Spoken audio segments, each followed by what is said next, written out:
روٹیاں کھاؤں کہاں چھوڑ کے صدقہ تیرا، اور تیرے قدموں میں جو ہے غیر کا منہ کیا دیکھے، کون نظروں پہ چڑھے دیکھ کے تلوا تیرا۔ کہنے لگے حضور میں نے نہیں جانا، میں یہیں رہوں گا۔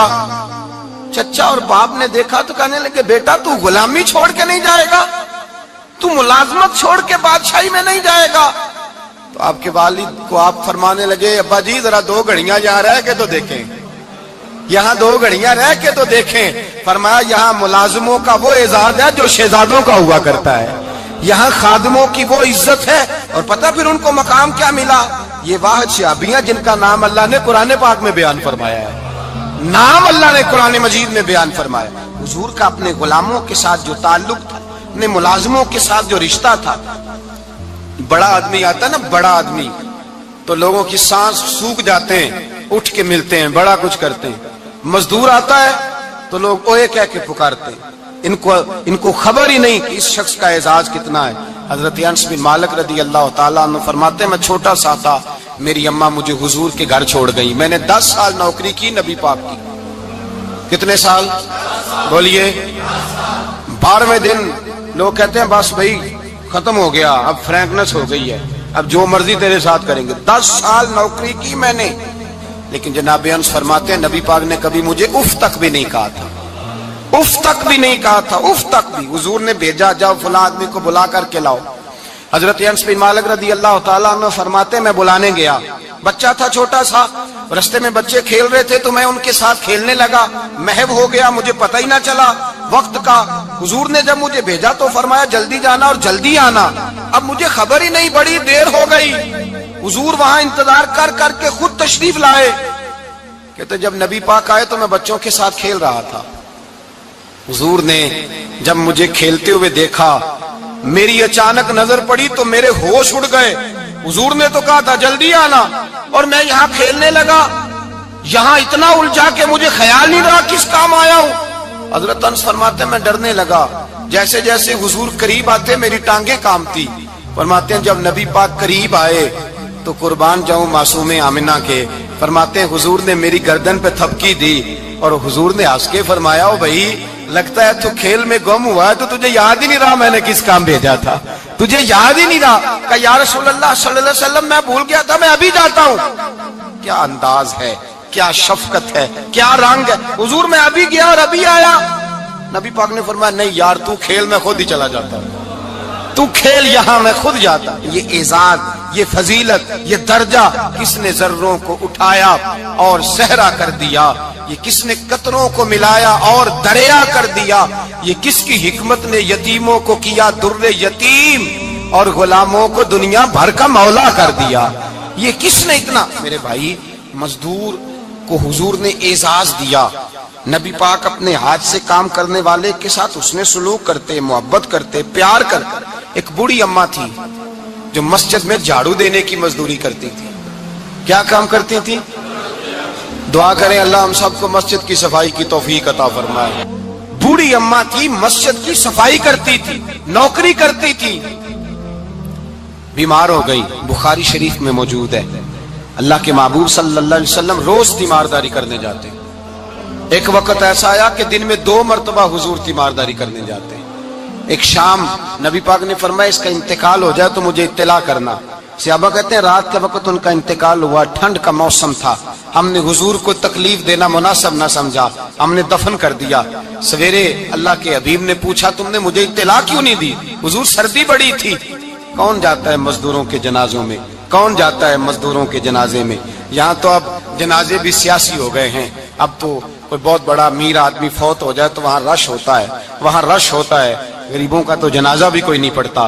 حضرت جناب سیدنا ابو ہریرہ رضی اللہ تعالیٰ عنہ فرماتے ہیں حضور نے فرمایا مجھے اطلاع کیوں نہیں دی؟ تمہیں اس کے اعزاز کا نہیں پتا؟ وہ مزدور تھی، مسجد میں جھاڑو دیتی تھی، تم نے خبر ہی نہیں دی؟ حضور وصال ہو گیا، فرمایا چلو مجھے بتاؤ قبر کہاں ہے؟ حضور سارا کچھ جانتے ہیں لیکن یہ ساری تمہید اس لیے بیان کی کہ ایک مزدور کی شان واضح ہو جائے۔ فرمایا بتاؤ قبر کہاں ہے؟ صحابہ کہتے ہیں ہم قبر پہ لے گئے تو میرے نبی نے فرمایا صفے بناؤ میں دوبارہ جنازہ پڑھاؤں گا۔ میں دوبارہ جنازہ نہیں ہو سکتا، اس وقت ہو سکتا ہے جب وارث نے نہ پڑھاؤ، پھر دوسرا جنازہ جائز ہے۔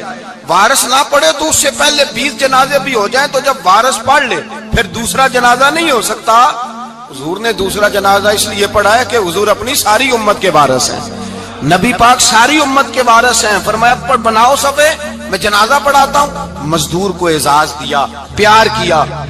حضرت عبد الرحمن ابن عوف رضی اللہ تعالیٰ عنہ فرماتے ہیں ایک دن میرا دل کیا تھا کہ میں غریب ہو جاؤں. کیا ہو جاؤں؟ آپ اپنے لیے دعا نہ کریں لیکن حضرت عبد الرحمن ابن عوف کے الفاظ تو دہرائیں. وہ کیا کہہ رہے ہیں کہ میرا دل کرتا تھا میں اللہ. ایک دن میرا، بڑے امیر آدمی تھے نا، صحابہ میں سب سے زیادہ امیر، فرمانے لگے ایک دن میرا دل کیا میں غریب ہو جاؤں، غربت پسند کر لوں. اصل میں غریب کو اپنی شان کا نہیں نہ پتا. اسے جس دن پتا چل گیا کہ میں غریب کی عظمت کتنی ہے، غریب ہر وقت اپنے آپ کو کوستا ہی رہتا ہے. اور میں اکثر کہتا ہوں کہ یہ بڑے کا قصور نہیں کہ اس نے تجھے چھوٹا جانا ہے، یہ تیرا قصور ہے. تو احساس کمتری میں کیوں مبتلا ہوا؟ تو نے اپنے آپ کو چھوٹا کیوں جانا؟ تو نے اپنے آپ کو کمزور کیوں سمجھا؟ تو نے کیوں سمجھا کہ میں مزدور ہوں تو میری عزت ہی کوئی نہیں، میرا مقام کوئی نہیں؟ کیوں تو نے ایسا سمجھا اپنے لیے؟ حضرت عبد الرحمن، میرے بھائی یاد رکھیں جب غریب کو پتا چلے میری شان کیا ہے، میرے نبی پاک نے فرمایا میں غریبوں کے بیچ آیا ہوں، میں غریبوں میں رہا ہوں، میرے دائیں بائیں غریب رہتے ہیں، اور قیامت کے دن جب میں جنت میں جاؤں گا تو میرے آگے پیچھے غریب لوگ ہی ہوں گے. میں غریبوں کے ساتھ مل کے جنت میں جاؤں گا. حضرت عبد الرحمن ابن عوف کہتے ہیں ایک دن میرا بھی دل کیا تھا. یہ سب سے امیر تھے صحابہ میں، اور حضور نے فرمایا تو پکا جنتی ہے پر سب سے آخر میں جنت میں جائے گا، اس لیے کہ جتنا مال ہے اتنا حساب بھی تو دینا ہے نا، پکے. حضرت عبد الرحمن ابن عوف کہتے ہیں ایک دیہڑے دل کیا تھا کہ میں ماڑا ہوتا، میں غریب ہوتا، میں غریب ہوتا. یہ دل کیا میرا. کہا کس طرح؟ فرمانے لگے ایک مزدور صحابی تھے، حضرت سعد انصاری نام تھا، وہ حضور سے ملنے آئے. جب انہوں نے ہاتھ ملایا نا نبی پاک سے تو حضور نے ان کا ہاتھ تھام لیا. غریبوں کمال کر دی میرے مصطفیٰ کریم نے. نبی پاک نے ہاتھ تھاما، حضور نے ہاتھ، آپ کو اس بات کی لذت نہیں آئی شاید، نبی پاک نے ہاتھ تھاما مزدور کا. مزدور کہتا میں نے چھڑانا چاہا تو حضور نے پکڑ لیا دبا کے، اور جب تھام لیا تو میں ٹھہر گیا، میں اپنی قسمت پہ ناز کرنے لگا. حضور نے میرا ہاتھ کھولا. کہتے ہیں ہاتھ پہ چھالے تھے، جگہ جگہ چھالے بنے ہوئے تھے. تو نبی کریم صلی اللہ تعالی علیہ وآلہ وسلم نے ہاتھ کھول کے فرمایا سعد یہ کیا ہوا؟ عرض کی حضور غریب ہوں، بوڑھے ماں باپ ہیں، چھوٹے چھوٹے بچے ہیں، بہن بھائیوں کے حقوق ہیں، بیوی کے منہ میں حلال کا لقمہ دینا ہوتا ہے. یا رسول اللہ پھاوڑا لے کے، کئی لے کے، کدال لے کے، بیلچا لے کے مزدوری کرتا ہوں، میدان میں نکلتا ہوں، صبح سے گیا تھا اب آیا ہوں، ہاتھوں میں نشان پڑ گئے ہیں. حضرت عبد الرحمن ابن عوف فرماتے ہیں جس کے قدم چومنے کو دنیا ترسے، اس رسول نے سر مبارک جھکایا اور غریب کے ہاتھ کو چوم لیا. نبی پاک نے بوسہ دیا اور پھر فرمایا کیا؟ فرمایا یہ وہ ہاتھ ہیں جن سے خدا بھی پیار کرتا ہے، محمد مصطفیٰ بھی محبت فرماتے ہیں.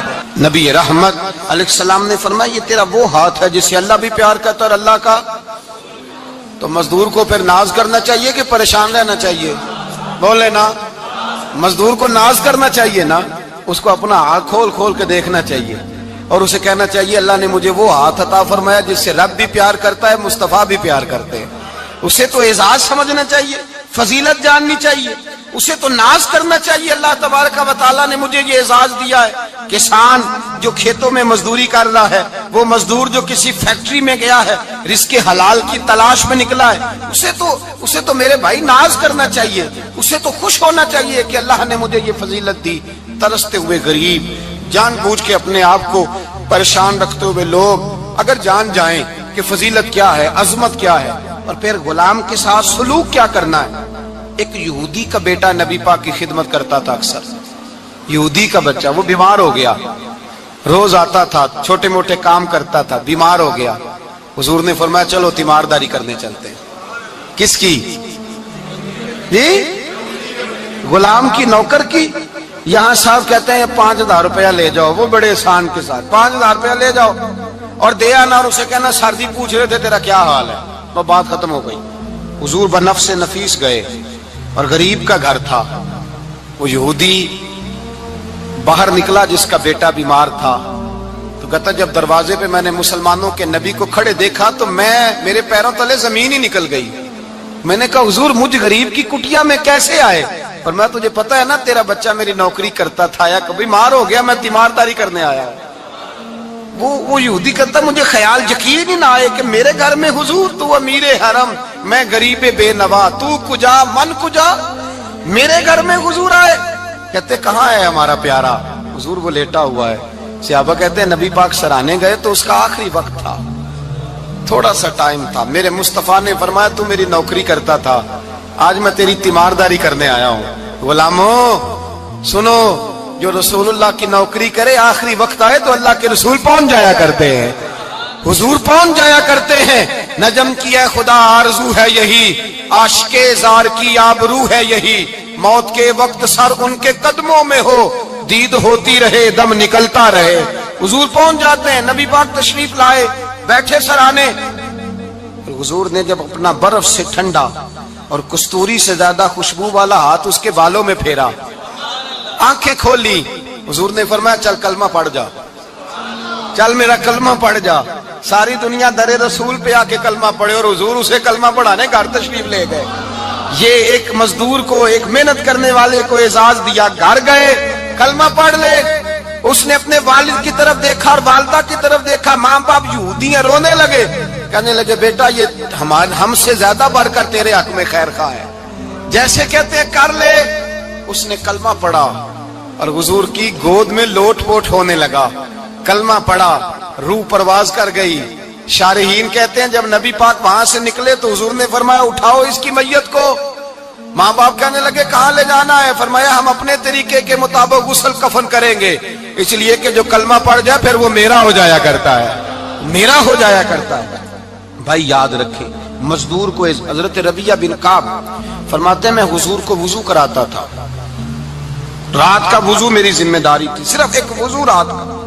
ہمارے ہاں تو 25 سال مزدور مزدوری کر کے چلا جاتا ہے, پر وہ مزدور ہی رہتا ہے, وہ مزدور ہے, اس کا کوئی اعزاز نہیں, کوئی اس کے لیے وہ کہتے ہیں اب بابا جی آپ کو کھانسی زیادہ آتی ہے, اپنے بیٹے کو لگا دیں, کسی اور کی ڈیوٹی لگا دیں, اب آپ کام نہیں کر سکتے. 25 سال نوکری کی, ملا کیا؟ حضرت ربیعہ کہتے ہیں میں وضو کراتا تھا رات کا. میرے نبی پاک نے فرمایا شادی کیوں نہیں کرتا؟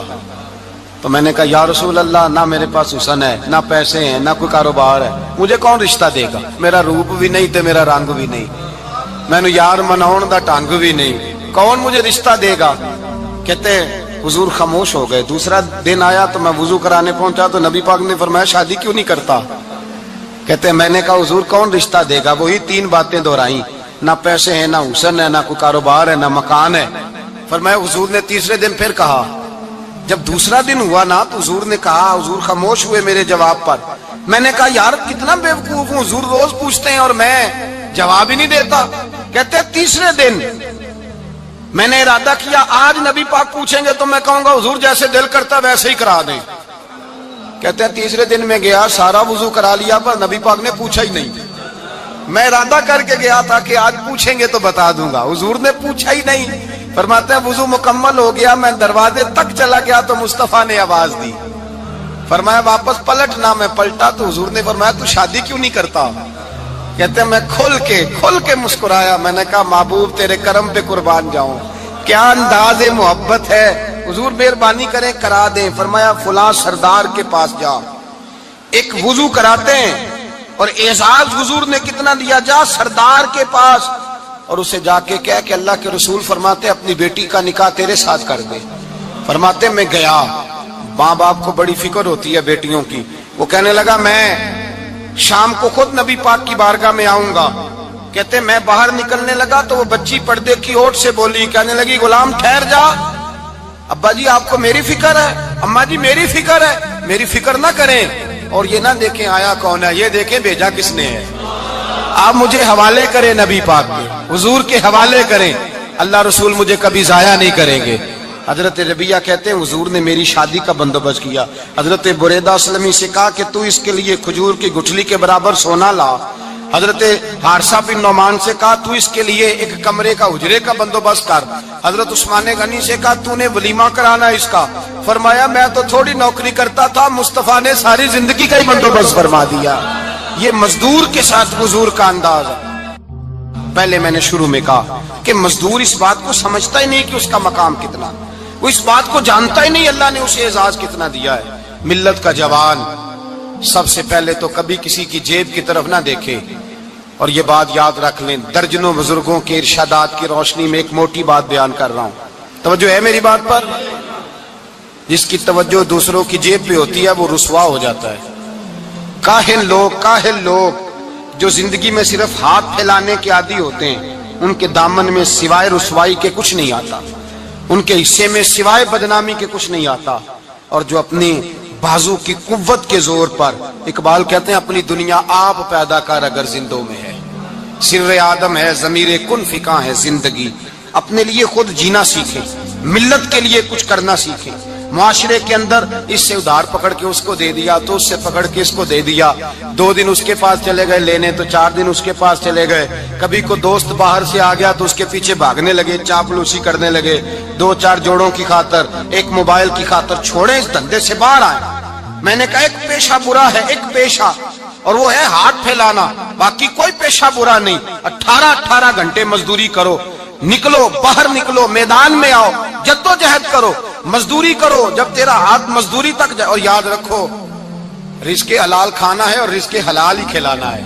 یہ وقار ہے, رزق حلال مومن کا وقار ہے. جو لوگ لقمہ حرام کھاتے ہیں وہ اپنا وجود کھو بیٹھتے ہیں, روحانی طاقتیں کھو بیٹھتے ہیں. میرے اعلیٰ حضرت رحمت اللہ علیہ فرماتے ہیں جس کا نماز میں دل نہ لگے, جس کا مسجد جانے کو دل نہ کرے, جس کا عبادت پہ توجہ نہ ہو, جس کا دین کی طرف رغبت نہ ہو, اسے غور کرنا چاہیے کہ اس کا کئی رزق میں لقمہ حرام تو شامل نہیں ہو گیا.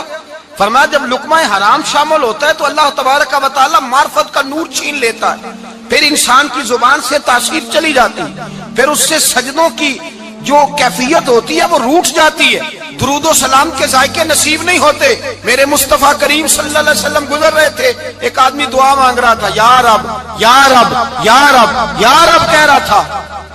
نبی پاک نے فرمایا یہ قیامت تک بھی دعا مانگے تو اس کی قبول نہیں ہوگی. صحابہ نے کہا حضور آپ تو رحمت للعالمین ہیں اور آپ فرما رہے ہیں اس کی دعا قبول نہیں ہوگی. نبی پاک نے فرمایا اس لیے قبول نہیں ہوگی کہ جو کپڑے پہنے ہیں وہ بھی حرام پیسوں کے ہیں, اور جو اس نے کھایا ہے وہ بھی حرام پیسوں کا ہے, اور جو پیا ہے وہ بھی حرام پیسوں کا ہے. کیسے اس کی التجا اس کی بارگاہ میں قبول ہوگی جب یہ لباس سے لے کر خوراک تک اور خوراک سے لے کر مشروب تک ہر چیز ناجائز پیسے. تو معرفت کا حسن کیسے پیدا ہوگا, فجر میں آنکھ کیسے کھلے گی, قرآن پاک کی طرف دل کیسے جائے جب تیرے اندر رزق حلال جاتا ہے. حضرت بایزید بستامی فرماتے ہیں تو محنت کر کے حلال کی روٹی کھا, وہ تیرے وجود کے اندر جا کے نور بن جائے گی, اور ایسا نور بنے گی کہ وہ روٹی تجھے صبح خود جگا کے بیدار کرا کے اللہ کی بارگاہ میں جھکا دے گی. رزق حلال کھائیں, محنت کریں, جدوجہد کریں.